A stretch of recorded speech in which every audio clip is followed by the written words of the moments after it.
my vision, but still I fight against it. I fight against them. My hands are restrained, feet kick out, teeth sinking into flesh, but it's fruitless. I am growing weaker. Her fingers twitch. Once. Twice. Nothing. Tilly! My scream rips through me as I am yanked to my feet. Tilly! I scramble for traction, every fibre of my being straining to reach my daughter. I can't. I am still wrestling to be free as I am dragged, my feet scraping the ground. I know they'll never let us leave here now. Not alive, anyway.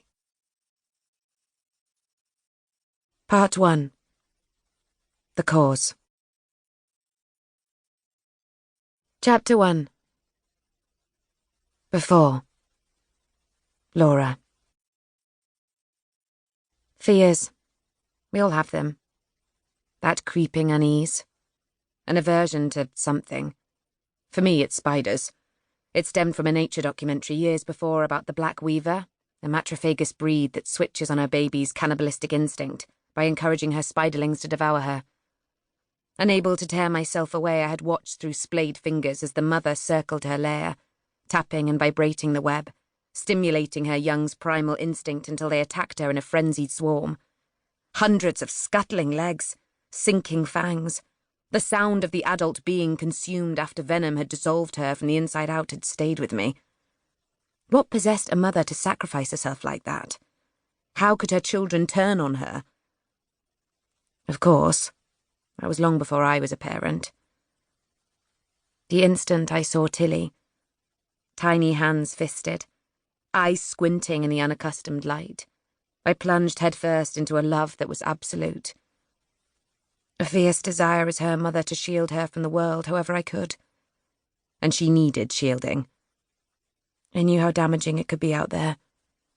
I had been damaged. That morning, though, I had no idea how I was going to shelter her from the contents of the letter.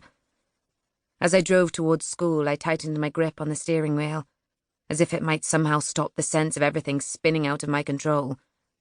It didn't. What was I going to do? I slotted my rusting Volvo between two shiny 4x4s. Hordes of kids traipsed past the car, spines curved under the weight of the books they carried, dragging their feet towards the black wrought iron gates.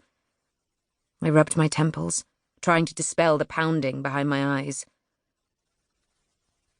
Do I have to go to school, Mum? I heard the sadness in her voice.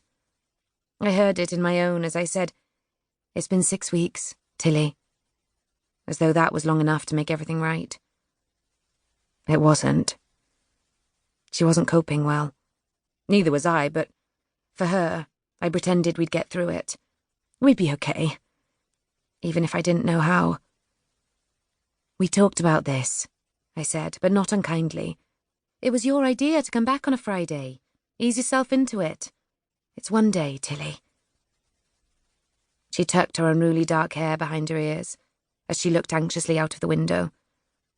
Her face looked smaller, skin ashen, black bags nestled beneath bloodshot eyes.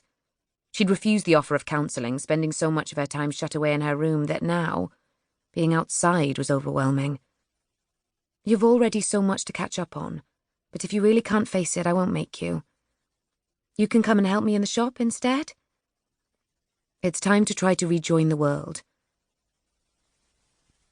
I spoke slowly, deliberately, although each word was rough, grazing my tongue. Our family liaison officer had said it was best to forge a routine, a semblance of normality, but was it? Sometimes being a parent was torturous, spinning in circles like a bird with a broken wing.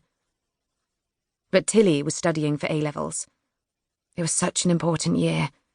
Besides, at school she'd be with Rhiannon, and although I knew the cousins were no longer inseparable, I hoped that away from the family drama, they could begin to heal. God knows, we all needed to heal. Fine.